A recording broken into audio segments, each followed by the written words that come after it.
இதுவரை வகுப்பில் இணைந்து கொண்டிருக்கின்ற சகல மாணவர்களையும் மாணவிகளையும் அன்போடு வகுப்புக்குள் வரவேற்றுக் கொள்கின்றேன். கல்வி தொடர்பான பொது அறிவு 9வது வகுப்பில் உங்களை சந்தித்திருக்கின்றோம். ஆனால் என்னுடைய சிலபஸ் கொஞ்சம் பின்னித்தான் போகுது. இன்றைக்கு அவசரமாக போய் முடிக்கணும். சரி, இன்னைக்கு குயிக்காக பார்ப்போம் சில விடயங்களை. 21ஆம் நூற்றாண்டின் மாணவர்கள் எந்த சந்ததியினராக அடையாளப்படுத்தப்படுகிறார்கள்? 21ஆம் நூற்றாண்டின் ஆரம்ப சந்ததியினர் எந்த சந்ததியினராக அடையாளப்படுத்தப்படுகின்றார்கள்? நான் ஜெனரேஷனில் எது? குயிக் ஆன்சர் பண்ணுங்க.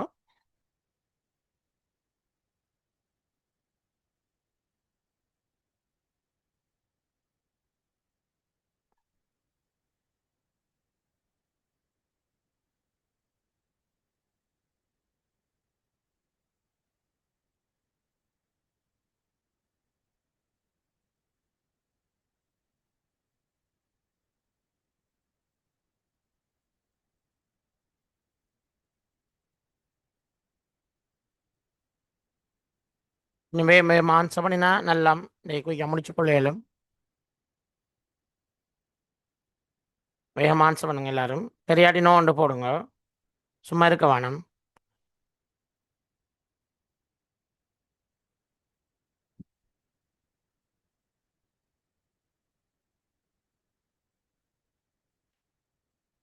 ரைட். அதிகமானாக்கள் என்ன விட சொல்லிக்கிறீங்க? 4வது, 2வது, 3வது எல்லா ஆப்ஷனும் வந்தீங்க. ஒரு நாள் 5வது விடப்பட்டீங்க. மைக் 5. ரைட். சரியான பதில் ஜென்ரேஷன் அல்ஃபா. 3வது விடைன்னு சொன்னாங்களுக்கு வாழ்த்துக்கள். நிறைய பேர் 3வது தான் சொல்லியிருந்தீங்க. வாழ்த்துக்கள். சரியான பதில். 2025க்கு பிறகு பிறந்த குழந்தைகள் என்று கேட்டால் இப்போ பிறந்து கொண்டிருக்கிற குழந்தைகள் எல்லாம் ஜென்ரேஷன் பீட்டா. 2020லேருந்து 25 வரைக்கும் பிறந்தது தான் அல்ஃபா. இல்லைண்ணா? அதுக்கு பிறகு இப்போ பிறக்கிற பிள்ளை குழந்தைகள் எல்லாம் பீட்டாவா ஞாபகம் வச்சுக்கணும்.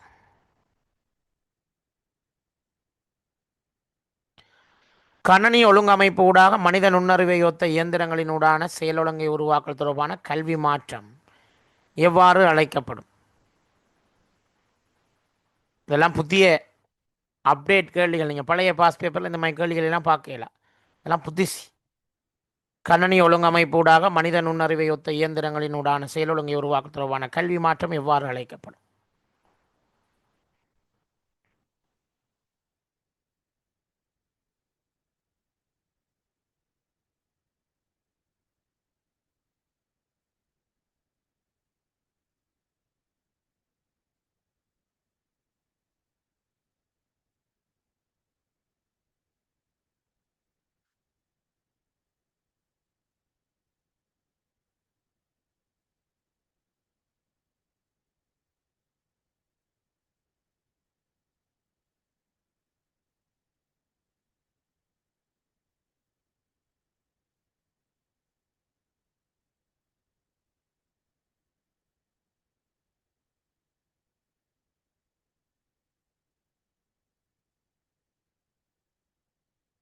சரி, விடையை பார்க்கலாம்.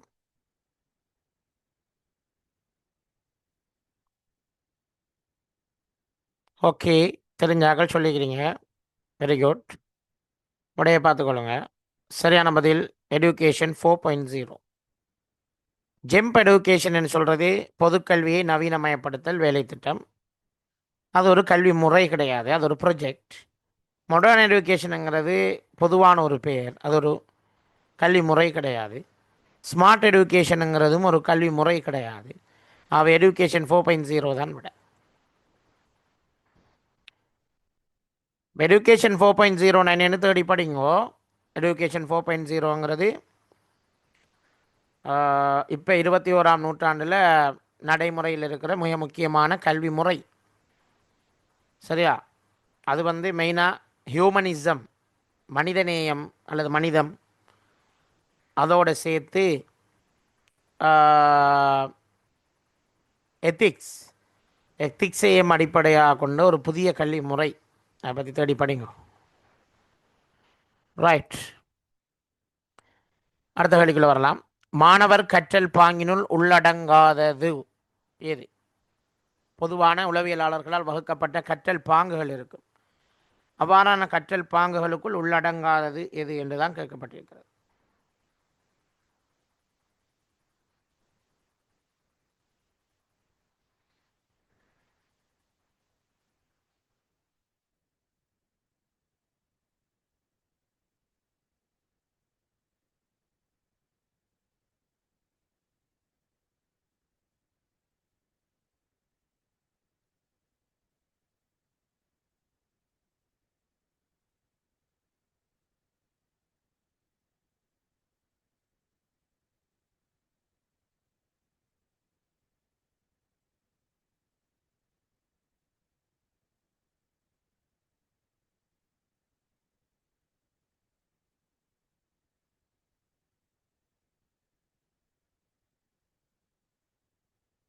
ரைட்.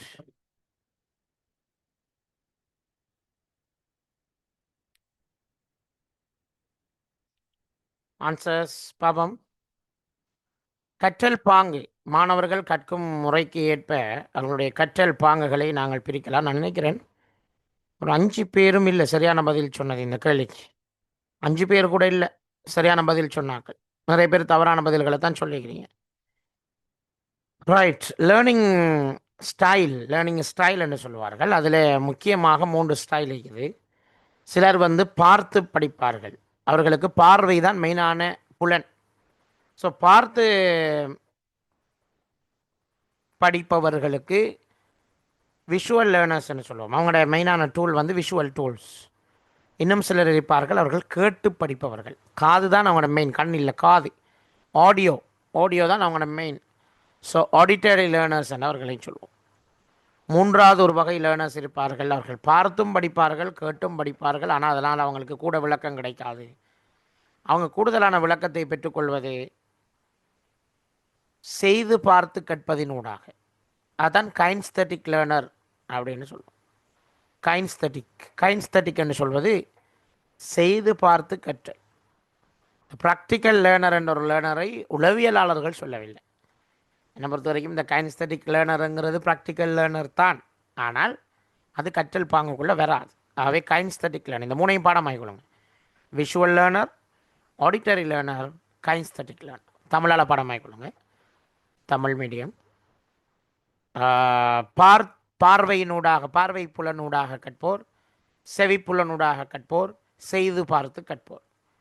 இதுதான் கற்றல் பாங்கில் பிரதானமான 3 லேர்னிங் ஸ்டைல். உலக மனநல தினம் கொண்டாடப்படுவது எப்போது? வேர்ல்டு மென்டல் ஹெல்த் டே எப்போ கொண்டாடப்படுகிறது? மென்டல் ஹெல்த் டே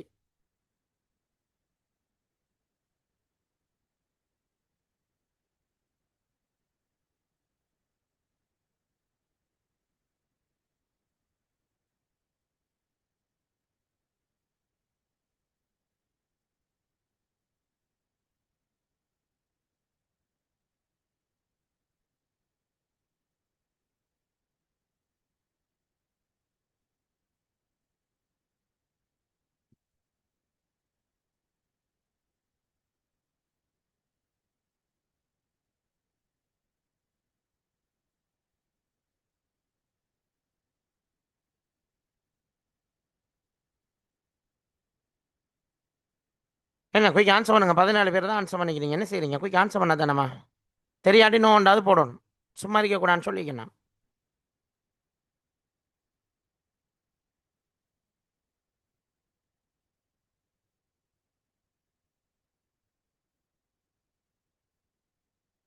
5 பேர் சரியான பதில் இது வரைக்கும் சொல்லிக்கிறீங்க.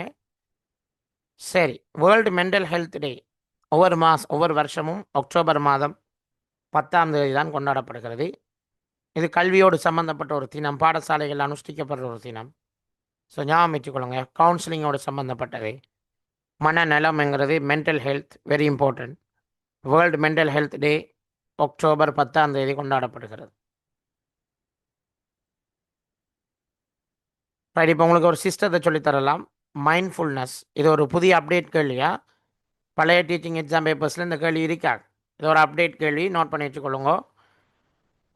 மைண்ட்ஃபுல்னஸ் அப்படிங்கிற ஒரு புதிய சிஸ்டம் இப்பொழுது ஸ்கூல் எல்லாம் அறிமுகப்படுத்தப்பட்டு, அன்றைக்கு நான் இதை பற்றி சொன்னேன் உங்களுக்கு. சதிபாசல் சதிபாசல் சதிபாசல் என்று சொல்லி ஒரு திட்டம்.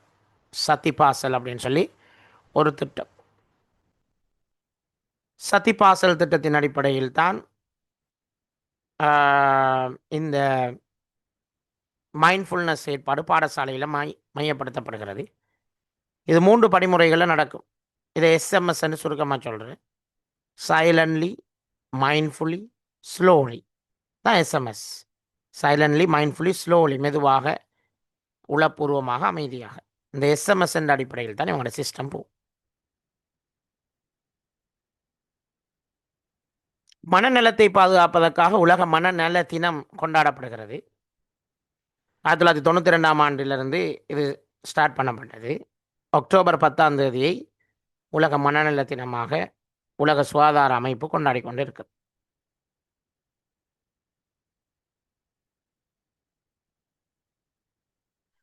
முறையான கழிவகற்றல் செயற்பாட்டுக்கு பயன்படும் முறை யாது?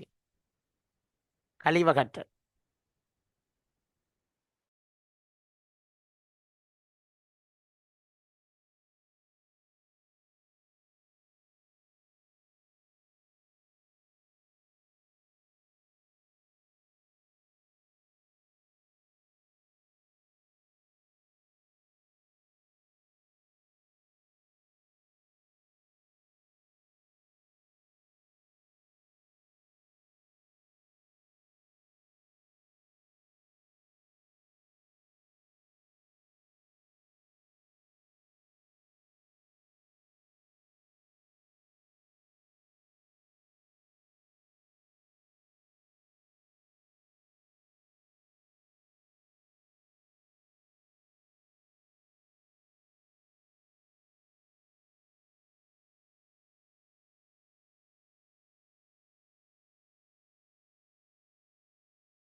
ரைட். விடைய பார்க்கலாம்.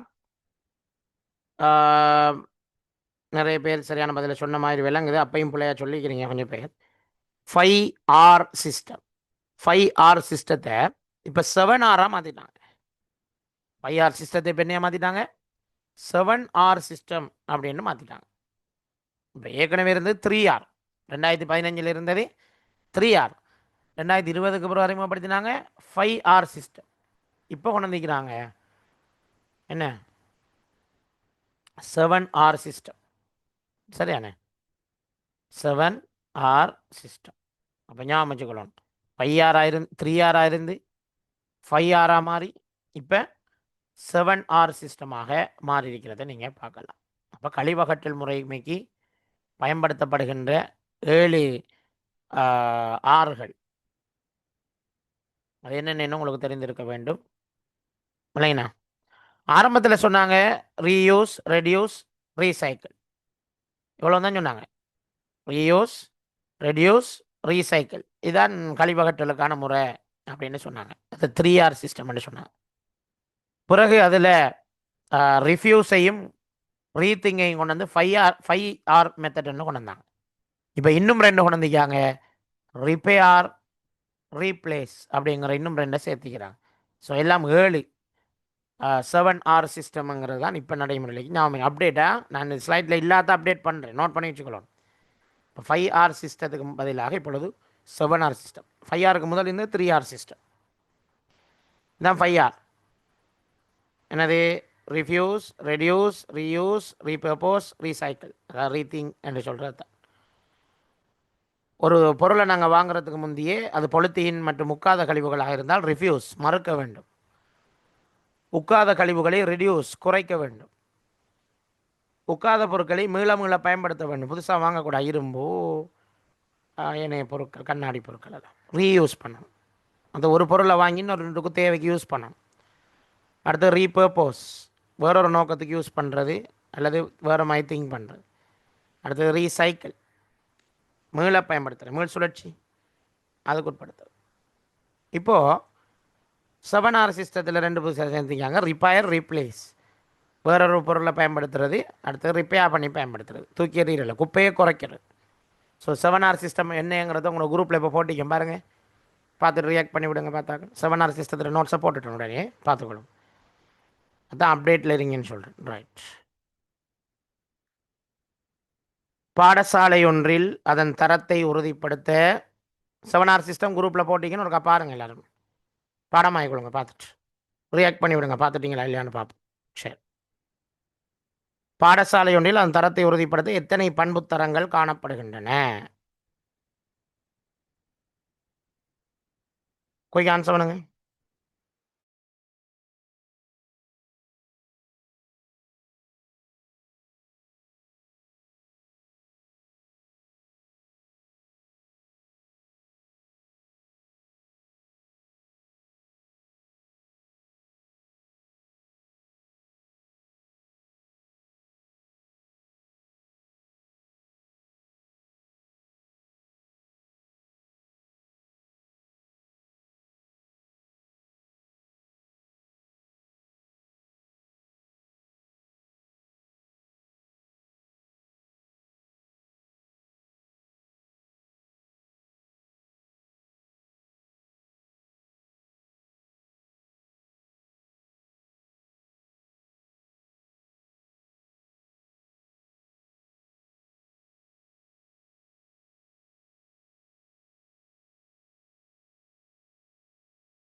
ரைட். இந்த கேள்வியை விளங்கிக் கொள்ளணும். பாடசாலைகளில் டொமைன்ஸ் அப்படின்னு சொல்லி ஒரு பகுதி இருக்குது. பாடசாலைகளில் மேற்பார்வைக்காக வரக்கூடிய அதிகாரிகள், வெளியக மேற்பார்வை, எக்ஸ்டர்னல் இவலுவேஷன் நடக்கும். அவ்வாறு நடக்கின்ற நேரத்திலே பாடசாலையிலே இந்த 8 பண்புத்தரங்களுக்கும் புள்ளி போட வேண்டும். புள்ளி போட்டு 8ஐயும் கூட்டி 8ஆல் பிரித்து வார புள்ளி தான் பாடசாலையின் தரம். இதுதான் சிஸ்டம், ஞாபகம் வச்சுக்கொள்ளுங்க. அப்போ பண்புத்தரங்கள் மொத்தம் எத்தனை இருக்கணும்னா 8 இருக்கணும். 8 டொமைன்ஸ்ன்னு சொல்கிறாங்க ஆங்கிலத்தில், டொமைன்ஸ். ஸோ இது சம்மந்தமாக நீங்கள் வாசிக்கணும்னு சொன்னால் தனியான ஒரு சேக்குலர் இருக்குது. எனது பாடசாலை எந்த அளவுக்கு தரமானது, எனது பாடசாலை எந்த அளவுக்கு தரமானது அப்படிங்கிற ஒரு சேக்குலர் இருக்கிறது. அந்த சேக்குலரை நீங்கள் வாய்ச்சால் அந்த எல்லா விடயங்களும் அதில் போட்டிருப்பாங்க. 8 டொமைன்ஸுக்கு முடிய முக்கியமான விடயங்கள் அனைத்தும் அதில் போடப்பட்டிருக்கும். எனது பாடசாலை எந்த அளவுக்கு தரமானது, ஓகே, அப்படின்ற ஒரு சேக்குலர் கல்வி அமைச்சினால் வெளியிடப்பட்டிருக்கிறது. அதை நீங்கள் எடுத்து வாசிக்கிற நேரம்தான் என்ன கிடைக்கும் உங்களுக்கு? ஒரு முழுமையான தெளிவு கிடைக்கும். எனது பாடசாலை எப்படி இருக்கணும், பாடசாலை ஒன்றில் என்னென்ன விஷயங்களை பார்ப்பாங்க, ஒரு ஆசிரியர் எவ்வாறு கற்பிக்க வேண்டும், அவருக்கு புள்ளி போடுற என்னென்ன விஷயத்தை பார்ப்பாங்க, அதில் இருக்கிற எல்லா விஷயங்களையும் தேடி தேடி படிக்கணும். கட்டாயம் அந்த சேக்குலர் நீங்கள் படிக்கணும். உங்கள்கிட்ட இருக்கா அந்த சேக்குலர்? யாராவது வாசிக்கிறீங்களா? எனது பாடசாலை எந்த அளவுக்கு தரமானது சேக்குலர் இருக்குதா, கண்டிருக்கிறீங்களா, படிச்சிருக்கிறீங்களா?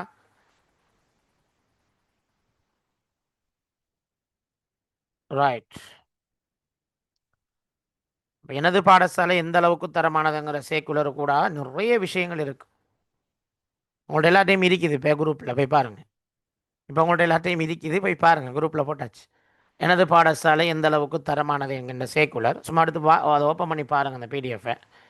அதில் எல்லாம் தெளிவாக போடப்பட்டிருக்கு. ஒரு பாடசாலை எப்படி இருக்கணும், பாடசாலையோட கட்டமைப்பு எப்படி இருக்கணும், பாடசாலையோட பௌதிக வளங்கள் எவ்வாறு இருந்தால் அதுக்கு புள்ளி வழங்கப்படும், எல்லாமே மிக தெளிவாக அந்த சேக்குலரில் இருக்கணும். புக் அது 57 பக்கங்களை கொண்ட ஒரு பெரிய சேக்குலர். எனது பாடசாலை எந்த அளவுக்கு தரமானது. ஸோ அதை பார்த்துக்கணும். சரியா?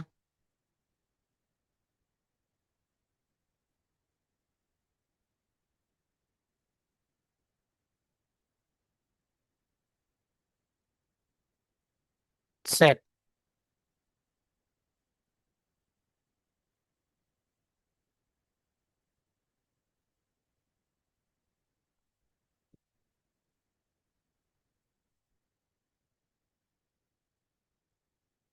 யுஸ்ரி அகமட், உங்களோட கேள்வி எனக்கு புரியல. என்ன கேட்டிக்கிறீங்கன்னு திருப்பி ஒருக்கா கேளுங்க. உங்களோட கேள்வி எனக்கு புரியல. ரைட், அடுத்த கேள்விக்குள்ள வரும். பாடசாலை மட்ட ஆசிரியர் அபிவிருத்தி நிகழ்ச்சி திட்டம் என்பதன் பதம் யாது? பாடசாலை மட்ட ஆசிரியர் அபிவிருத்தி நிகழ்ச்சி திட்டம் என்பதன் பொருள் யாது?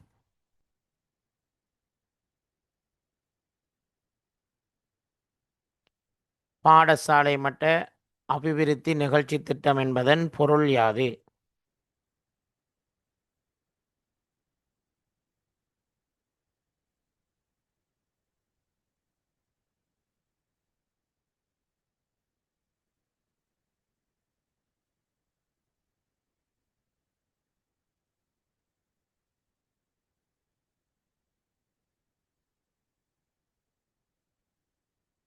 இதெல்லாம் புதிய அப்டேட்டா? இப்போ நான் படிப்பிக்கிறதெல்லாம் புதிய அப்டேட். நீங்கள் பழைய, நீங்கள் இந்த வளமையாக ஷேர் பண்ணப்படுற பேப்பர்ஸில் ஒன்றுலேயுமே இதை பாட மாட்டீங்க, காண மாட்டீங்க. எல்லாமே புதுசு. நான் இப்போ படிப்பிக்கிறது எல்லாமே புதிய விஷயம். இன்றைக்கு பார்க்குற எல்லாமே நியூ அப்டேட்ஸ். 2010க்கு பிறகு கல்வியில் ஏற்பட்ட மாற்றம் தானே உங்களை படிக்க சொன்னேன். அதுதான் இது. 2010க்கு பிறகு கல்வியில் என்ன மாற்றம் வந்ததுன்னு உங்களுக்கும் தெரிஞ்சிருக்கணும். ரைட், இதெல்லாம் எஸ்பிடிடி எல்லாம் அதுக்கு பிறகு வந்தது தான். ரைட், பாடசாலை மட்ட ஆசிரியர் அபிவிருத்தி நிகழ்ச்சி திட்டம் சம்பந்தமாக உங்களுக்கு தெரிந்திருக்க வேண்டும். நிறைய பேர் பிழையான ஆன்சரை தெரிவு செஞ்சுக்கிறீங்க. 3வது ஆன்சரை சொல்லிக்கிறீங்க, 1வது ஆன்சரை சொல்லிக்கிறீங்க, 4வது ஆன்சரை சொல்லிக்கிறீங்க, எல்லாமே சொல்லிக்கிறீங்க. அதில் சரியான பதில் வந்து என்ன? பாடசாலை, அப்போ ஸ்கூல் மட்ட பேஸ்ட் ஆசிரியர் அபிவிருத்தி நிகழ்ச்சி திட்டம், ப்ரொஃபஷனல் டீச்சர்ஸ் டெவலப்மெண்ட். அப்போ school base professional teachers development என்பதுதான் சரியான பதில். SBPTD 3வது விட சரியான சொல்லதான். SBPTD, school base professional teachers development என்பதுதான் அதில் சரியான பதில். School base professional teachers development, SBPTD, அதுதான் அதில் சரியான பதில். So school base professional teachers development பார்த்துக்கொள்ளுங்க. இதை பற்றி நிறைய விஷயங்கள் இருக்குது. ஸ்கூல் பேஸ் ப்ரொஃபஷனல் டீச்சர்ஸ் டெவலப்மெண்ட்னா என்ன, அதில் முக்கியத்துவம் என்ன, school base professional teachers develop பண்ணுற சேக்குலர் என்ன. 2013ஆம் ஆண்டு தான் இது அறிமுகப்படுத்தப்பட்டது, ஞாபகம் வச்சுக்கொள்ளுங்க. 2013. பிறகு 2019 அது மாற்றப்பட்டது. பிறகு 2024 அது ஜெம் ப்ரொஜெக்டுகளால் கொண்டு வரப்பட்டது. இல்லைங்களா?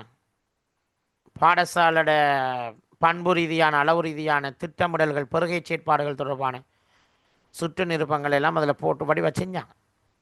பாடசாலையில் SPTD தொடர்பாக என்னென்ன விஷயங்கள் இருக்கணும், SPTDங்கிறது ஆசிரியரால் எவ்வாறான தகவல்கள் பேணப்படணும், SPTDயால் ஆசிரியருக்கு என்ன நன்மை, இதை எப்படி அமுல்படுத்தணும், SPTD குழுக்கள் எவ்வாறு அமைக்கணும், எல்லாமே மிக முக்கியமான விஷயங்கள். இதுக்கான ரிசோர்ஸ் எங்கேருந்து தேடணும், ஒரு செயலமர்வு நடத்துகிறேன்னா எப்படி நடத்தணும், பாடசாலையில் ஆசிரியர்களை எப்படி மேம்படுத்தணும். இப்போ பாடசாலையில் இருக்கிற நல்ல வளங்கள் இருப்பாங்க, நல்ல ஒரு படித்து கொண்டு இருக்கிற நல்ல டீச்சர்ஸ் இருப்பாங்க, அவங்கள பயன்படுத்தி எப்படி ஏனைய டீச்சர்ஸுக்கு அறிவை ஷேர் பண்ணணும். இது எல்லாமே நமக்கு தேவை. ஸோ SPTD சம்பந்தமாக உங்களுக்கு நிறைய விஷயங்கள் தெரிந்திருக்க வேண்டும். ஸோ குரூப்பில் உங்களுக்கு அடுத்தது நோட்ஸ் போட்டுட்டேன். ஒவ்வொரு ஸ்லைடுக்கு ஒவ்வொரு நோட்ஸ் போட்டு கொண்டீங்கன்னு பார்த்துக்கொள்ளுங்க. இப்போ SPTD சம்பந்தமாக முழுமையான ஒரு ஆவணம் உங்களோட பகிரப்பட்டிருக்கிறது. இதெல்லாம் நீங்கள் படிச்சுட்டு போக வேண்டிய விஷயங்கள். இதில் இதெல்லாம் ஷூராக கேள்வி வரும். நான் புதிய அப்டேட் தானே, 2010க்கு பின்னரான அப்டேட்ஸ். ரைட், அப்படி தான் நான் உங்களோட கெசட்டில் சொல்லிடுறேன். இன்னும் சில ஆக்கள் அந்த பழைய பண்ணுற நோட்ஸுகளை வச்சுட்டு தான் படிப்பிச்சு கொண்டிருக்கிறாங்க கல்வி தொடர்பான புது அறிவில். அதுகள் வார இல்லை பெரும்பாலும். இந்த அப்டேட்ஸ் தான் தெரிஞ்சிருக்கணும். இந்த புதிய அப்டேட்ஸோட நாங்கள் டச்சில் இருக்கணும். அது மிக முக்கியமான ஒரு விஷயம். ரைட். ஒவ்வொரு வருஷமும் அது அமல்படுத்தப்படுற 2020 எல்லாமே வருது. அது சம்மந்தம் ஃபுல் சேக்குலர் உங்களுக்கு அனுப்பியிருக்கேன் பாருங்களா. நோட்ஸ் ஒன்று அனுப்பியிருக்கேன், அதில் எல்லாமே இருக்குது. PDF உண்டு. SPTD திருப்பி அனுப்ப மாட்டேன்னா, என்னோட கேட்டாலும் நான் அனுப்ப மாட்டேன். நீங்கள் தான் பாதுகாப்பாக வச்சுக்கலாம். நான் அனுப்புகிற டாக்குமெண்ட்ஸ் எல்லாம் திருப்பி என்னோட கேட்கக்கூடாதா அனுப்புகிறத? ஓகே. அடிப்படை கற்றல் தேர்ச்சிகள் தேசிய கல்வி ஆணைக்குழுவினால் விதந்துரைக்கப்பட்டது எத்தனை? சொல்லுங்க அப்போ எத்தனை? அடிப்படை கற்றல் தேர்ச்சி இப்போ அன்றைக்கு நான் சொன்னேன் உங்களுக்கு, பாப்பேன் யாருக்கு ஞாபகம் இருக்குன்ட்டு. அடிப்படை கற்றல் தேர்ச்சியில் எத்தனை இலங்கையில்?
30 பேர் தான் ஆன்சர் பண்ணிக்கணும், மற்ற ஆள் என்ன செய்கிறீங்க? நான் சொன்னா தெரியாட்டி ஒன்று போடணும்னு சொன்னேன். நான் ஏன் சும்மா டைமை வேஸ்ட் பண்ணுறீங்க? உங்களுக்கு தான் நியாயம், நான் முடிக்காட்டி உங்களுக்கு தான் நியாயம். நான் 10 கிளாஸ் தான் செய்வேன், இன்னொரு கிளாஸ் தான் உங்களுக்கு எஞ்சி இருக்கு. அதுக்குள்ளே எல்லாம் படிக்கணும், புதிய கல்வி திருத்தம் படிக்கணும், நிறைய புதிய அப்டேட் இருக்குது, அதெல்லாம் படிக்கணும். தேசிய கல்வி குறிக்கோள்னா அது பிரைமரி செகண்டரி என்றெல்லாம் இருக்காது, அது எல்லாருக்கும் பொதுவானது. பிரைமரிக்கு வேறு, அது நாங்கள் முதன்மை நிலைகள் ஒவ்வொன்றுக்கும் தனித்தனியான கற்றல் தேர்ச்சிகள் இருக்கிறது.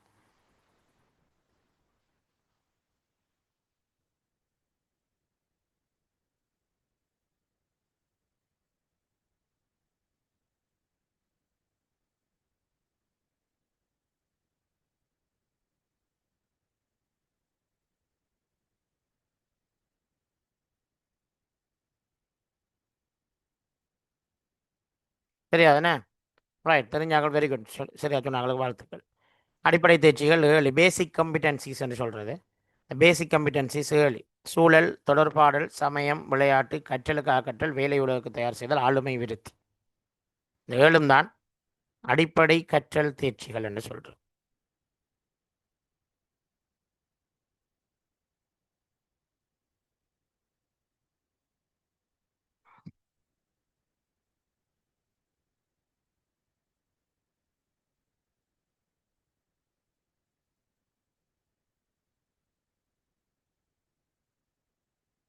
ரைட்.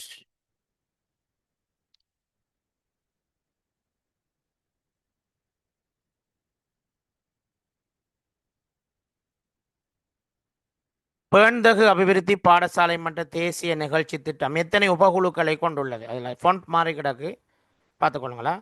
பேண்தகு அபிவிருத்தி பாடசாலை மன்ற நிகழ்ச்சி திட்டம் எத்தனை உபகுழுக்களை கொண்டது? எத்தனை உபகுழுக்கள், அது சரியான சொல்.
இந்த கொஷின் லாஸ்ட் கிளாஸில் செய்யலையே.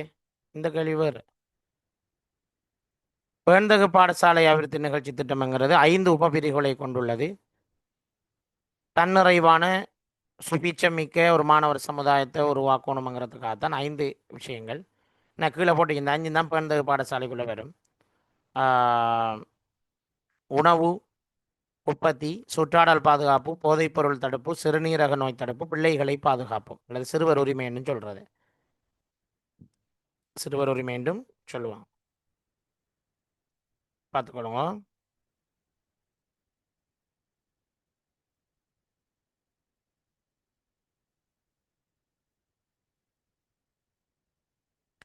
தேசிய வாசிப்பு மாதமாக அக்டோபர் மாதம் பிரகடனப்படுத்தப்பட்ட ஆண்டு தெரியுமா? தேசிய வாசிப்பு மாதமாக அக்டோபர் மாதம் எப்பயிலேருந்து பிரகடனப்படுத்தப்பட்டது? அப்பையிலேருந்து தேசிய வாசிப்பு மாதம் அனுஷ்டிச்சுட்டு வராங்க.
ரைட், உடைய பார்க்கலாம். இந்த நேஷனல் ரீடிங் மந்த்னு சொல்கிறது தேசிய வாசிப்பு மாதம். ஸோ இது வந்து பார்த்தீங்கன்னு சொன்னால் தேசிய நூலக ஆவணவாக்கல் பிரிவு அவங்க தான் இதை செய்கிறாங்க. இது சம்மந்தமாக என்ன இருக்குது அந்த செய்குலர் பார்த்துக்கொள்ளுங்க. 2004ஆம் ஆண்டில் இருந்து இது அமுல்படுத்தப்படுகிறது. 2014ஆம் ஆண்டு அதில் சின்ன ஒரு சேஞ்ச் ஒன்று செஞ்சாங்க.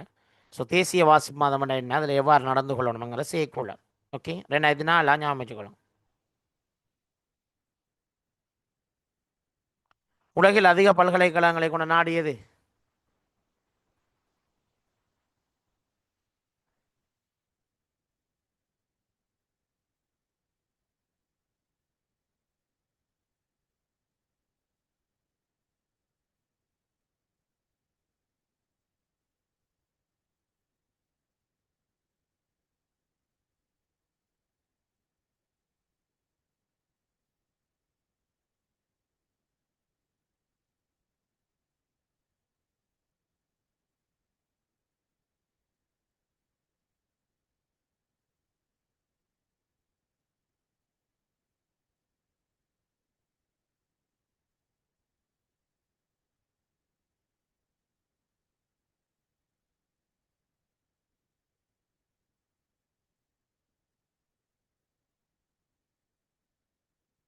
சரியா? உலகில் அதிக பல்கலைக்கழகங்களை கொண்ட நாடு எது? அதிகமான நகல் சரியான பதிலை சொல்லிக்கிறீங்க, வாழ்த்துக்கள். ஸ்வீடன், அமெரிக்கா, கொரியா, லம்பில் இந்தியா. இந்தியா தான் சரி. தான் உலகத்தில் 2023ஆம் ஆண்டு எடுக்கப்பட்ட தரவு. இது கொஞ்சம் அப்டேட் ஆகிருக்கும், ஆனால் இந்தியாவை யாரும் முந்தல்ல. ஸோ இந்தியா தான் ஆகக்கூட, 2வது இந்தோனேஷியா, 3வது தான் அமெரிக்கா. 3வது தான் அமெரிக்கா.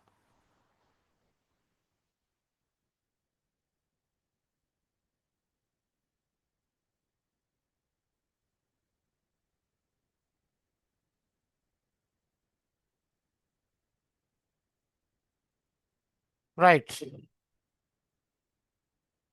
உங்களுக்கு இந்த கற்பித்தல் முறைகளை பற்றி தெரியுமா?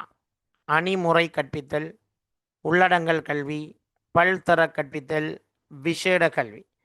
இந்த நாளையும் பற்றி நீங்கள் இன்றைக்கி தேடி படிங்கோ. நாளையும் பற்றி நீங்கள் எல்லாரும் இன்றைக்கி தேடி படிங்க. இல்லைங்கண்ணா, அணிமுறை கற்பித்தல்ண்டா சுருக்கமாக சொல்லிட்டு போகிறேன். அணிமுறை கற்பித்தல் என்று சொல்வது ஒரே பாடத்தை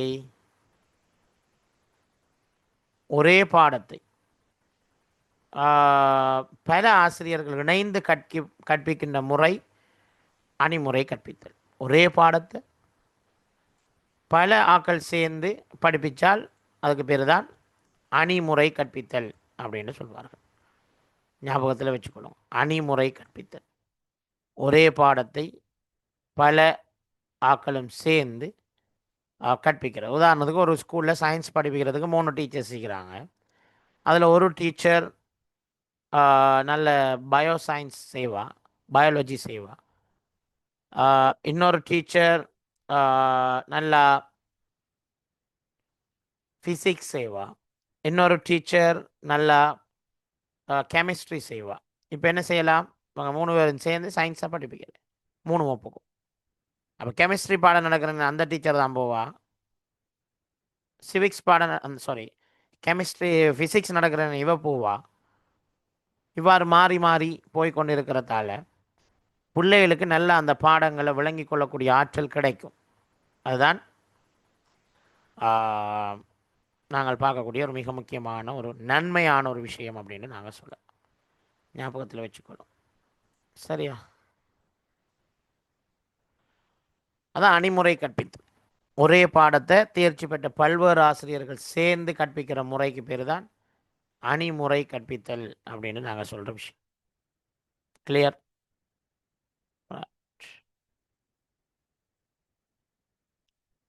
ஓகே, அடுத்தவக்குள்ள போவோம். அடுத்தது உள்ளடங்கல் கல்வி. உள்ளடங்கல் கல்வி என்று சொல்வது ஒரு வகுப்பில் இருக்கிற சாதாரணமாக கற்கக்கூடிய மாணவர்களையும் விசேட தேவையுடைய மாணவர்களையும் ஒன்றாக வைத்து கற்பிக்கும் முறை உள்ளடங்கல் கல்வி. நல்லா ஞாபகம். உள்ளடங்கல் கல்வி என்ன? வகுப்பில் இருக்கிற சாதாரணமாக கற்கக்கூடிய மாணவர்களையும் இருப்பாங்க ஒரு வகுப்பில். அதே மாதிரி மெல்ல கற்கிற மாணவர்கள் அல்லது விசேட தேவையுடைய மாணவர்களும் இருப்பார்கள். அவர்களை உள்ளடக்கி கற்பிக்கப்படுகின்ற ஒரு கல்வி முறை தான் இந்த கல்வி முறை. எல்லாரையும் உள்ளடக்கணும், யாரையும் மிஸ் பண்ணக்கூடாது அப்படின்னு சொல்கிற ஒரு கல்வி முறைக்கு பேர் தான் இந்த கல்வி முறை. இது உள்ளடங்கல் கல்வி சம்மந்தமாக நிறைய விஷயங்களுக்கு தேடி படிக்கணுமா? ஓகே. 3வது விஷயம் பல்தர கற்பித்தல். பல்தர கற்பித்தல் என்று சொல்வது ஆசிரியர்கள் குறைவாக உள்ள நேரத்தில், ஆசிரியர்கள் லீவ் எடுத்துட்டாங்க அல்லது ஒரு பாடசாலையில் ஒரு ஆசிரியர் தான் நீக்கிறார், பிரைமரி வகுப்புக்கு இது ஆக பொருத்தம், அப்படியான ஒரு நேரத்திலே அல்லது வகுப்பறையில் அதிக மாணவர்கள் இருந்து அந்த மாணவர்களில் பலர் அந்த மாணவர்களில் பலர் பல்வேறு தரம் கொண்டவர்களாக இருந்தால், பல தரங்களை கொண்டவர்களாக இருந்தால் அவர்களையும் நாங்கள் என்ன சொல்லுவோம்?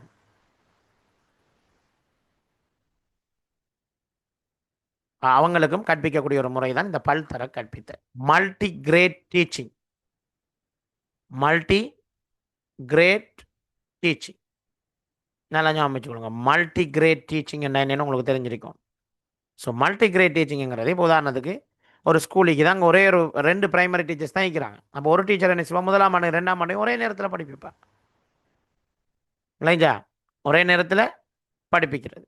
அப்படி படிப்பிக்கிற அந்த மெத்தடுக்கு பேர் தான் பல்தர கற்பித்தல், மல்டி கிரேட் டீச்சிங். அல்லது நான் சொன்ன மாதிரி ஒரே வகுப்பு தான், மேக்ஸ் பாடம், ஒரு பிள்ளைக்கு கூட்டல் விளங்குதில்லை, ஒரு பிள்ளைக்கு கழித்தல் விளங்குதில்லை, ஒரு பிள்ளைக்கு பெருக்கல், ஒரே நேரத்தில் டீச்சர் நாளையும் படிப்பிப்பா. இவருக்கு அந்த பயிற்சியை கொடுப்பா, அவருக்கு அந்த பயிற்சியை கொடுப்பா.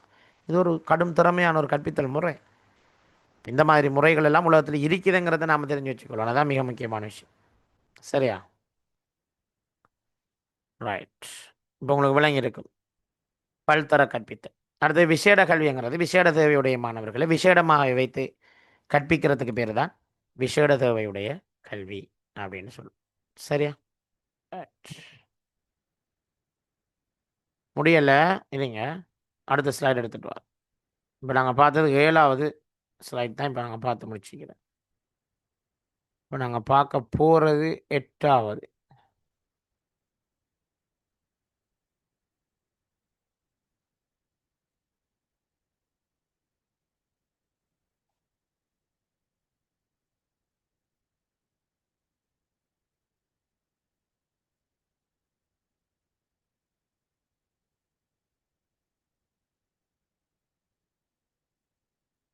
டீச்சிங் எக்ஸாம் நியூ பேட்ச் வார சாட்டர்டே ஸ்டார்ட். உங்களோட ஃப்ரெண்ட்ஸ் உங்களுக்கு தெரிஞ்ச ஆக்கள் ரிலேஷன்ஸ் யாரும் ஜாயின்டாக சாட்டர்டே இடையில் பேமெண்ட் செஞ்சு ஜாயின்டாக சொல்லுங்கள். திருப்பி முதல்லேருந்து இந்த எஜுகேஷன் ஜிக்கே போகும். ஐக்கும் திருப்பி முதல்லேருந்து போகும். ஸோ இடையில் ஜாயின் ஆனாக்கள் திருப்பி வந்து படிச்சுக்கொள்ளுங்க. Okay. Education is the key to unlocking the world. It is the passport to freedom.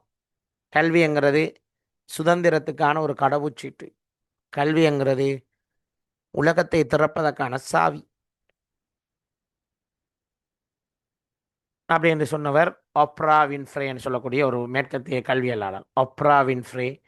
கல்வி என்பது அன்லாக்கிங் த வேர்ல்ட், உலகத்தை திறப்பதற்கான ஒரு சாவி. அதுதான் சுதந்திரத்துக்கான பாஸ்போர்ட், கடவுச்சீட்டு என்று சொன்னார். தந்தை பெரியார் சொன்னார், கல்வி அறிவும் சுயமரியாதையும் பகுத்தறிவும் தான் தாழ்ந்து கிடக்கும் மக்களை உயர்த்தும். தந்தை பெரியார் தலித்துகளுக்காக போராடிய ஒருவர், உங்களுக்கு தெரியும். தலித்து மக்களை, ஒடுக்கப்பட்ட மக்களை நல்ல நிலைமைக்கு கொண்டு வர வேண்டும் என்பதற்காக கஷ்டப்பட்டு உழைத்த ஒரு மனிதர் தான் தந்தை பெரியார். அவர் சொன்னார், தாழ்த்தப்பட்ட மக்களை மேலே கொண்டு வரணும்னா அதுக்கு போராட்டம் செஞ்சு சரி வரா, கல்வியை கொடு, எஜுகேஷனை கொடு. அவன் படித்து நாளைக்கு எஸ்எல்ஏஎஸ் ஆகிட்டான்டா, எஸ்எல்ஏஎஸ் ஆகிட்டான்டா, இலங்கையில் தாழ்த்தப்பட்ட சமூகத்தை சேர்ந்தவன், அவனுக்கு போலீஸும் சல்யூட் அடிக்கும். இப்போ கல்வி ஒரு மனுஷனுக்கு அப்படியான ஒரு கௌரவத்தை கொடுக்குமா இல்லையா? நிச்சயம் கொடுக்கும். ஸோ அதைத்தான் அங்கே சொல்லப்பட்டிருக்கிறத நீங்கள் பார்க்கலாம். கல்விங்கிறது இவ்வாறானது அப்படின்னு சொன்னான். ரைட். அந்த கருத்துக்களோடு இன்றைய தலைப்புக்குள் வருவோம், நேரடியாக வருவோம். இலங்கையின் பொதுக்கல்வி சீர்திருத்தத்துக்கான ஆண்டு என பிரகடனப்படுத்தப்பட்ட ஆண்டு எது? தெரிஞ்சாக சொல்லுங்க, தெரியாடி நோண்டு போடுங்க. பொதுக்கல்வி சீர்திருத்தத்துக்கான ஆண்டு, the year of reforms of general education.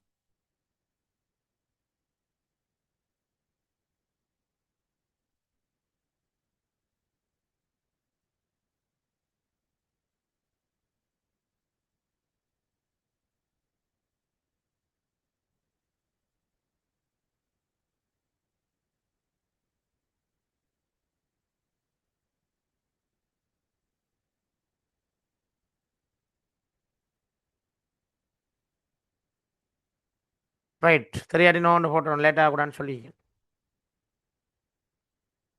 Right. தெரியாதாக்கள் ஓகே, நோ ப்ராப்ளம், பார்த்துக்கணும்.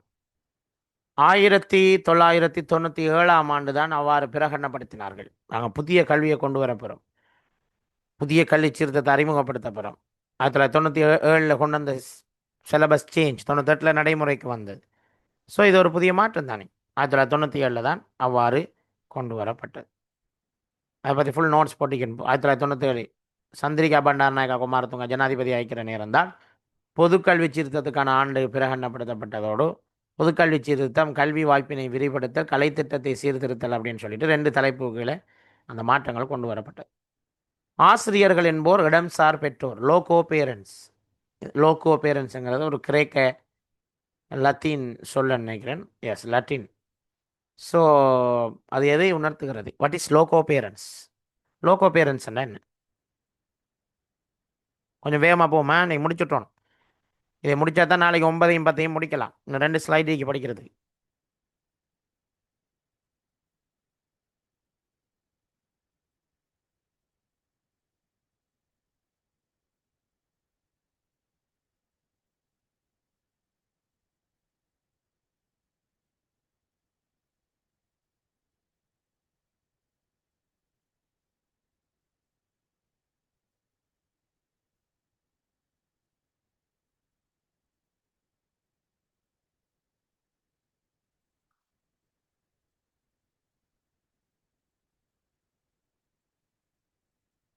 ரைட், விடைய பார்ப்போம்.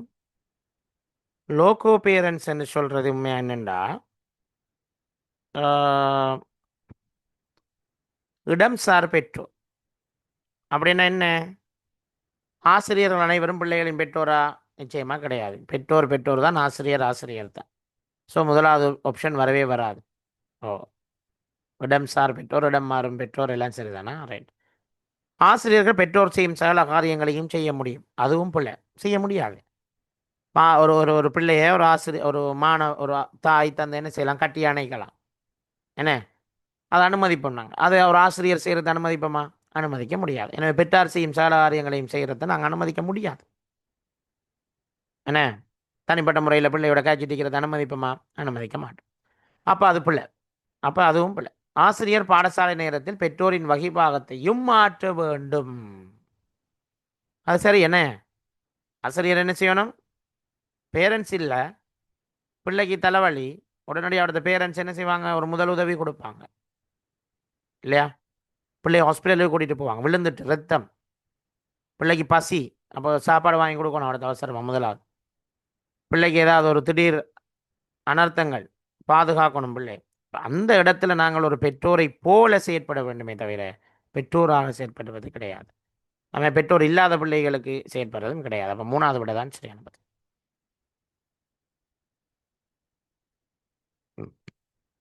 ஓகே. நாங்கள் லோகோ பேரண்ட்ஸ், இடம்சார் பெற்றோர்கள். Circular number 2012-37.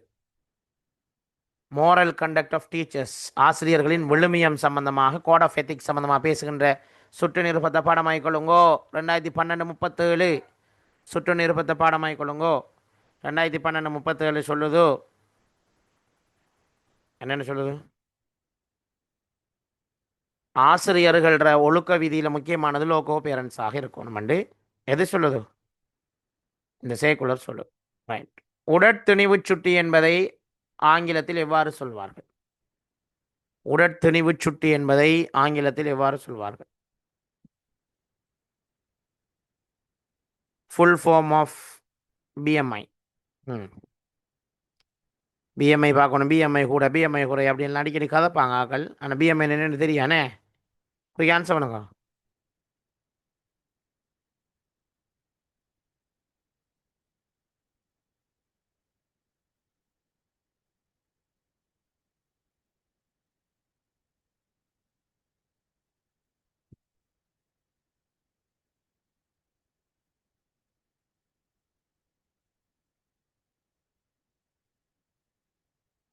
சரி, சரியான பதில் என்னென்னு பார்ப்போம். கொஞ்சம் பேர் சரியாக சொல்லிக்கிறீங்க. வெரி குட், வாழ்த்துக்கள். Body mass index.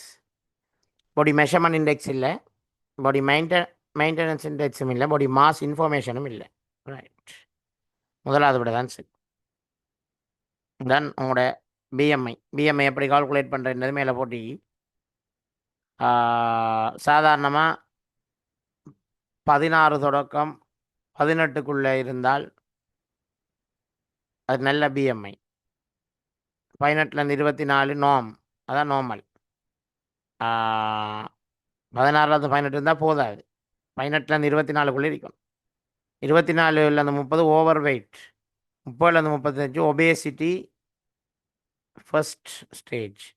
அங்கே 35-40 ஒபேசிட்டி, 40 ஒபேசிட்டி, 30 அதெல்லாம் டேஞ்சர். ஓகே. கற்றலில் அனுபவம் தாக்கம் செலுத்தும் என்பதை அனுபவ கூம்பு மூலம் முன்வைத்த கல்வியலாளர் யார்?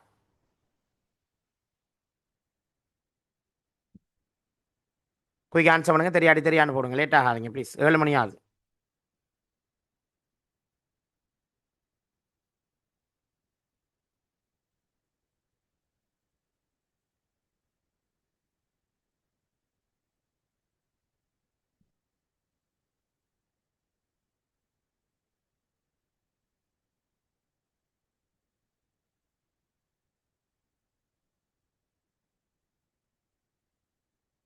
ரைட்.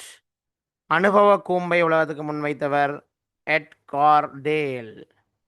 மூன்றாவது விடைன்னு சொன்னாங்களுக்கு மட்டும் தான் சரி, மற்றவர்களுக்கெல்லாம் பிள்ளை. எட்கார் டேல் தான் அனுபவ கூம்பை முன்வைத்தார். அவர் சொன்னது இதுதான். கேட்கும் விடயம் மறந்துவிடும், காணும் விடயம் உள்ளத்தை தொட்டுவிடும், செய்யும் விடயங்கள் தான் நிலை பெறும். எங்கே கலாமே? கேட்கும் விடயம் மறந்துவிடும், காணும் விடயம் உள்ளத்தை தொட்டுவிடும், செய்யும் விடயம் நிலை பெறும். அப்போ என்ன சொல்ல வராது? ஒரு ஆசிரியர் படிப்பிக்கிறார், மாணவர் கேட்டுக்கொண்டு இருக்கிறார் என்று சொன்னால் அது மறந்துவிடும். அது மறந்து போயிடும். அதே நேரம்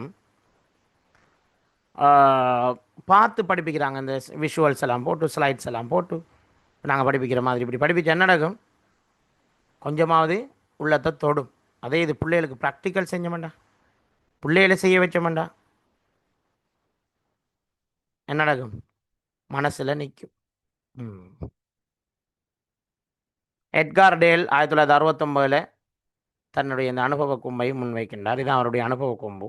ஸோ அவர் என்ன சொல்கிறாருன்னா, வாசிப்பு கேட்டல் இதெல்லாம் மேலே ஆகுக்கள் என்ன இருக்கு, பிள்ளைகளை செய்கிற தரம் செய்யத்தான் அனுபவம் அதிகரிக்கும். ஸோ அனுபவ கும்பை அவர் முன்வைத்தவர் எட்கார் டேல். 1996 யுனெஸ்கோ டெலோ அறிக்கையினோட கட்டியெழுப்பப்பட்ட 4 தூண்களில் அடங்காதது எது? அப்போ யுனெஸ்கோ அறிவை பற்றி 4 தூண்களை சொல்லி இருக்கிறது. அதில் அடங்காதது எது?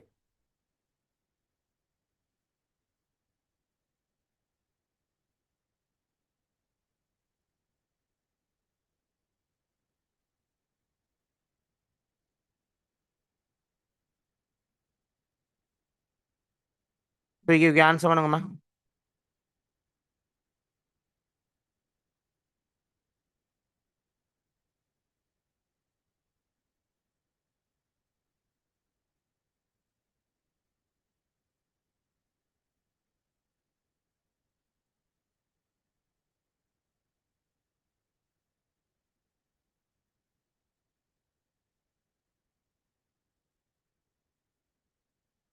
அதனுடைய பார்க்கலாம். யுனெஸ்கோ சொன்ன மிக முக்கியமான 4 தூண்கள் இருக்கிறது. ஒன்று லேர்னிங் டு நோ, அல்ல லேர்னிங் டு லேர்ன்னு சொல்லுவார்கள். படிப்பதற்காக படிக்க வேண்டும். லேர்னிங் டு டூ, செய்வதற்காக படிக்க வேண்டும். லேர்னிங் டு பி, நிலைத்திருப்பதற்காக கற்றுக்க வேண்டும். லேர்னிங் டு, இன்னொன்று இருக்கிறது 4வது இல்லாத ஒன்று இருக்கிறது, லிவ் டுகெதர், இணைந்து வாழ கற்றுக்கும். இவ்வளவு தான் ஒரு கற்றல்ற நோக்கம் அப்படின்னு சொல்லிட்டு யுனெஸ்கோ சொல்லிக்குது. அப்போ இதில் இல்லாது லேர்னிங் டு ஏர்ன், 3வது விஷயம். உழைக்கிறதுக்காக படிக்கிறேங்கிறது பிள்ளை பொய், அப்படி இல்லை. நாளைக்கு அந்த 4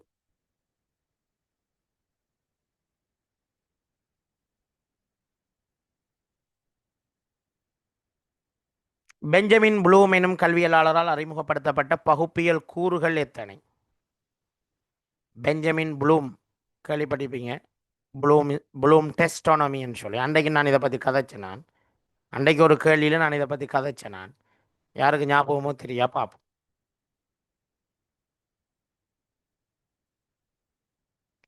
ப்ளூம்ட தியரி எத்தனை வகைப்படுத்து?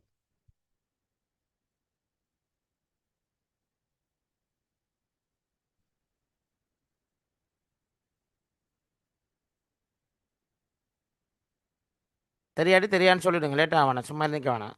தெரியாட்டி தெரியாதா நிமரா என்ன? தெரிஞ்சா ஆன்சர் பண்ணுவோம்.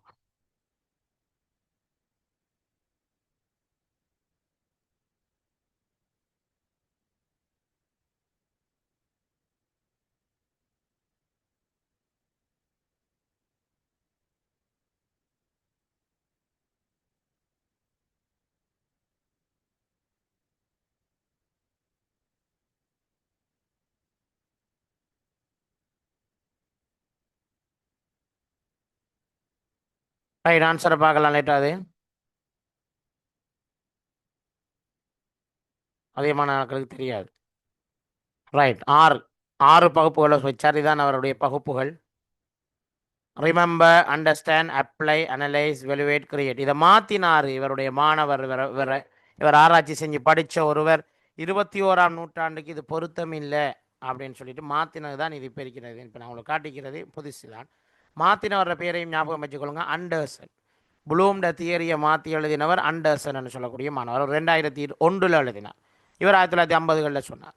ஸோ ப்ளூம்ட தியரி பரீட்சை ஒன்றை வினாத்தால் தயாரிக்கின்ற போது ப்ளூம்ட தியரி தான் இன்றைக்கும் பயன்படுத்துகிறேன். நீங்கள் வேணும் பண்ண பாருங்கள். முதலாவது எம்சிக்கு செய்ய ரிமெம்பர், அண்டர்ஸ்டாண்டிங் தான் பார்ப்பாங்க. பிள்ளைக்கு ஞாபகம் மிக்க விளங்கியிருக்கா. ஸ்ட்ரக்சர் கொஷின் வந்து அப்ளையும் அனலைஸும். எஸ்ஏ டைப் கொஷின் வந்து இவலுவேட்டும் கிரியேட்டும். நீங்கள் நம்மளோட கேள்வியை பாருங்கள். இந்த 6 மெத்தட்லேயும் தான் கேள்வி எடுக்கலாம். அதுக்கு தான் இது இப்போ விளங்கிச்சானேண்டு. இப்போ விளங்கிச்சா இது என்ன விளக்கமண்டு? உதாரணமாக சொல்லுங்கள். உதாரணத்துக்கு இந்த வரலாறு படத்தை வச்சு உதாரணமாக சொல்கிறேன் பாருங்கள். பண்டுகாவிய மன்னன் எந்த ராசதானியின் ஆட்சியாளர் என்பதனை குறிப்பிடுக. ரிமெம்பர். விளைஞ்சா? பண்டுகாவிய மன்னன் கட்டிய குளங்கள் 2 தருக. அண்டர்ஸ்டாண்டிங். பண்டுகாவிய மன்னனின் காலத்தில் நீரியல் தொழில்நுட்பம் தற்காலத்துக்கு எப்படி பொருத்தம் என்பதை 2 காரணிகளை குறிப்பிடுக. அப்ளை. இல்லைனா குளக்கட்டு தொழில்நுட்பத்தில் பயன்படுத்தப்பட்ட விடயங்கள் நவீன இன்ஜினியரிங் டெக்னாலஜியோடு தொடர்படுவதை பகுப்பாய்வு செய்க. அனலைஸ். இதெல்லாம் ஸ்ட்ரக்சருக்கு வரும். இப்போ எஸ்ஏ டைப் கொஷின். பண்டுகாவிய மன்னனின் சேவைகளை மதிப்பீடு செய்க. பண்டுகாவிய மன்னன் இலங்கை வரலாற்றில் மறுக்க முடியாத ஒரு ஆளுமை என்பதை ஆதாரங்களுடன் விளக்குக. கிரியேட். இப்போ உங்களுக்கு விளங்கியிருக்கும். இந்த ஆறும் தான் ஒரு பரீட்சையில் நாங்கள் ஒரு பிள்ளைகள்கிட்ட பிரயோகிக்கிற பார்க்குற விஷயங்கள். கிளியராக பிள்ளைகள் உங்களுக்கு இப்போ விளங்கிச்சா என்னென்று இது என்னென்னு விளங்காம படிச்சு வேலை இல்லையே. இப்போ ப்ளூம் பெஞ்சமின் ப்ளூம் ஏன் முக்கியமான ஆண்டு விளங்கிட்டா இப்போ. அப்போ இதை மாற்றி அமைச்சவர் இந்த வினைச்சொலுக்கு மாற்றி அமைச்சவர் வந்து அண்டர்சன். அண்டர்சன் தான் இதை மாற்றி அமைச்சர். அதை எங்கே அமைச்சுக்கணும் விளங்கிட்டான்னு கேட்டதுக்கு கொஞ்சம் பேர் தான் ஆன்சர் பண்ணிக்கிறீங்க. விளங்கலையா மற்றாக்களுக்கு? நான் என்ன கதைக்கணும்னு விளங்குதா? விளங்காமல் படிச்சு வேலை இல்லை, விளங்கி படிங்கோ. சரி. அப்போ ப்ளூம்ட தியரி இப்போ உங்களுக்கு விளங்கியிருக்கும். நரி தான் திருத்தி அமைக்கப்பட்டது. இது நேரத்தோடு இருந்தது. அறிவு, கிரகித்தல், பிரயோகம், பகுப்பு, தொகுப்பு, மதிப்பீடு. இதான் ப்ளூம் சொன்னது. அண்டர்சன் மாற்றினார். ஞாபகப்படுத்தல், விளக்குதல், பிரயோகித்தல், பகுப்பாய்வு செய்தல், மதிப்பிடுதல், ஆக்குதல் அப்படின்னு சொல்லி.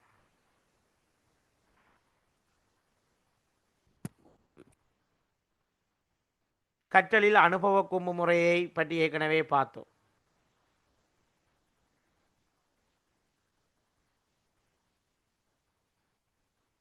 ரெண்டாயிரத்தி ஒன்று அண்டர்சனா, 56 இவர்.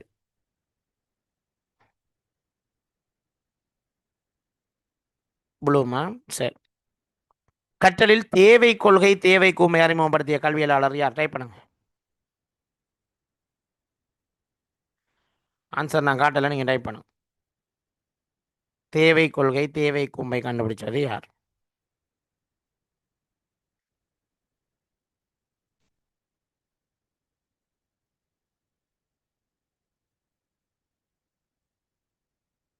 சரியாட்டி நோ போட்டுக்கொள்ளுங்க, லேட் ஆகணும்.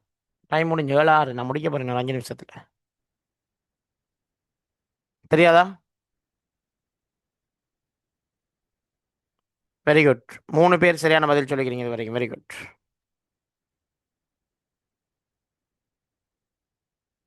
மாஸ்லோ. மாஸ்லோட தியரி படிக்கலையா? மாஸ்லோ என்று சொல்லக்கூடிய ஒருவர் தான் கற்றலில் தேவை கொள்கையை அறிமுகப்படுத்திய ஒருவர். கற்றலில் தேவை கொள்கை, அதாவது பிள்ளைகளுக்கு இந்த 6 தேவையும் இருக்கும். 5 5 5 தேவை இருக்கு. இந்த தேவை நிறைவேறாமல் பிள்ளைக்கு நீங்கள் கல்வியை கொடுக்க முடியாது. இந்த தேவை 5 நிறைவேறினா தான் பிள்ளைக்கு நீங்கள் கல்வியை கொடுக்கலாம். அது கல்வி எப்படி கொடுக்குற? கொடுக்கல, பிள்ளை போய் செய்கிறார். அப்போ கற்றலில் தேவை கொள்கை என்பது மிக முக்கியமான ஒன்று. ஸோ அதான் இதில் போட்டு காட்டி பார்த்துக்கொள்ளுங்க. சுயத்திறனில் நிறைவு, கணிப்பு தேவை, அன்பு தேவை, காப்பு தேவை, உடலியல் தேவை. இதில் பேசிக் தேவை உடலியல் தேவை. பிள்ளை வருது பசியோட ஸ்கூலுக்கு, வறுமை, விட்ட சாப்பாடு இல்லை, படிக்குமா? படிக்காது. அதான் உடலியல் தேவை. பிள்ளைக்கு பாதுகாப்பு இல்லை, யாரோ அபியூஸ் பண்ணுறாங்க பிள்ளைய, பாதுகாப்பு இல்லாமல் வருது. அப்போ என்னது? காப்பு தேவை. பிள்ளைக்கு காப்பு கொடுக்கணும். காப்புண்டா சேஃப்டி. சேஃப்டியை முதலாக நீங்கள் கொடுக்கணும். போலீஸுக்கு அறிவிக்கணும், டிஎஸ்எஃப்சி சொல்லணும். அந்த தேவையை நிறைவேற்றி பிள்ளைக்கு ஒரு பாதுகாப்பான சேஃப் ஹோமில் உடைய பிள்ளையை வைக்கணும். வச்சா தான் படிக்கும். அன்பு தேவை. பிள்ளை அன்புக்கா ஏங்குது. உமா அன்பில்லை, வாப்பா அன்பில்லை, அப்பா அன்பில்லை, அம்மா அன்பில்லை, அம்மம்மா இல்லை, அப்பா இல்லை. அப்போ அன்பு தேவை. அப்போ அன்பு தேவையை நீங்கள் கொடுக்கணும். கொடுத்தா தான் பிள்ளை படிக்கும். அம்மா கணிப்பு. பிள்ளையை நாங்கள் அடிக்கடி கணிப்படி செய்யணும். வெரி குட் குட், நல்லா செய்கிறீங்க, உங்களுக்கு ஏழும் ஏழாவது இல்லை ஒன்றும். இதுதான் கணிப்பு. ஒரு ஆளை கணிச்சு அவங்களுக்கு நாங்கள் சொல்கிறேன். கடைசி அவரோட திறனை நினைத்தை அவரை கண்டுபிடிக்க வச்சு அவரை அதில் நிறைவடைய வைக்கிறது. இவ்வளோத்தையும் நீங்கள் செஞ்சீங்கன்னா யூ ஆர் பெஸ்ட் டீச்சர். இல்லையா? You are teacher. ரைட். உலக சிறுவர் ஆண்டாக பிரகடனப்படுத்தப்பட்ட ஆண்டு எது? உலக சிறுவர் ஆண்டு. நாங்கள் ஸ்கூலோட சம்மந்தப்பட்டதை மட்டும்தான் படிக்க, எல்லாம் படிக்க மாட்டோம்.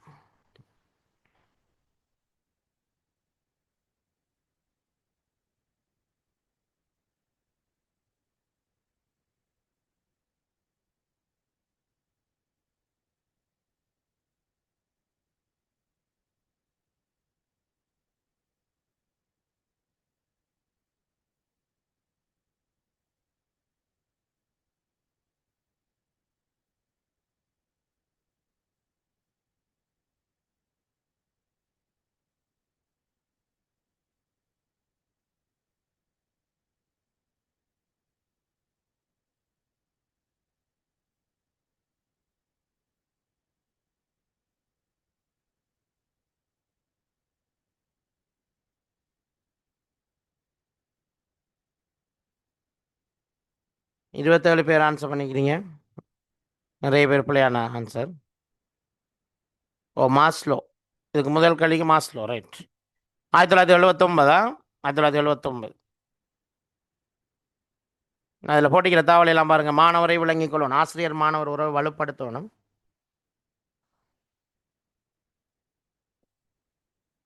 அடுத்தது மாணவர் அடைவை ஏற்படுத்தணும். பிள்ளைக்கு கல்வி பெறும் உரிமை இருக்கிறது. பிள்ளைக்கு தொடர்ச்சியான கல்வியை வழங்கணும். ஐக்கிய நாடுகள் சபை 1959ஆம் ஆண்டு ஆரம்ப கல்வியை பெறுவது பிள்ளையின் உரிமை என்று பிரகடனப்படுத்தி பாடமாகிக் கொள்ளுங்க. 1959. உலக சிறுவர் ஆண்டாக பிரகடனப்படுத்தினது 1979. சிறுவர் சமவாயம் வெளியிடப்பட்டது 1989. இலவச கல்வி வழங்கப்பட்டது CW கண்ணங்கரால் 1998. புதிய கல்வி சீர்திருத்தம். ஸோ முக்கியமான விஷயங்கள்லாம் அதில் போடப்பட்டு வாய்ச்சிக்கொள்ளும். ஓகே தானே?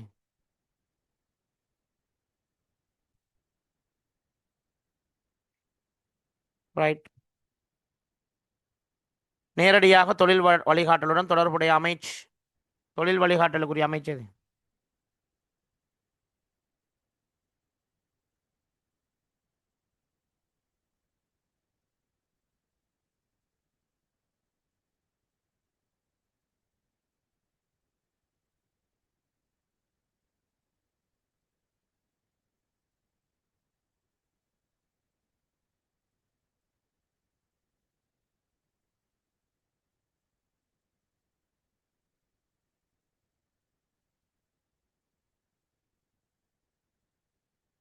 இவடைய பார்க்கலாம். நான் அன்றைக்கும் இதை பற்றி கதைச்சேன். நான் தனியாக தொழில் கல்வி சம்பந்தமாக தொழில் வழிகாட்டலுக்கு டெர்ஷரி அண்ட் நமிகா 3ஆம் நிலை கல்வி தொழிற்பயிற்சி அமைச்சு தனியான ஒரு அமைச்சு இருக்கு.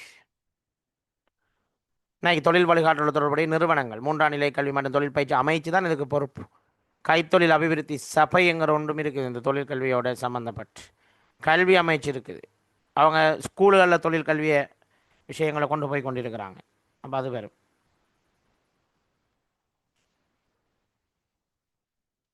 உயர்கல்வி அமைச்சு இருக்குது.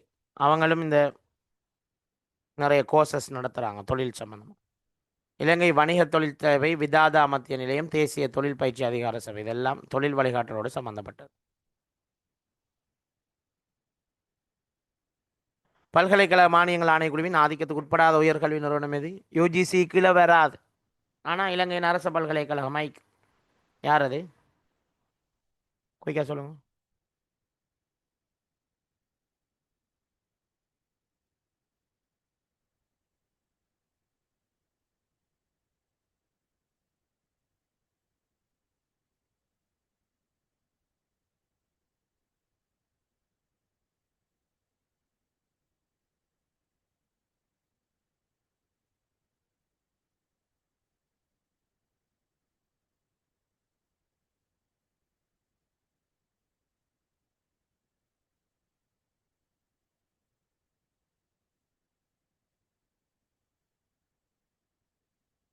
சரி, விடைய பார்க்கலாம்.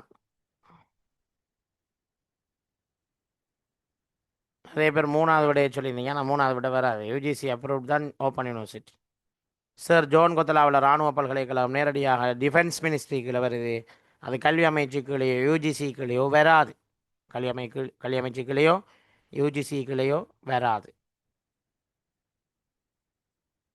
இப்போ உங்களுக்கு விளங்கியிருக்குன்னு நினைக்கிறேன்.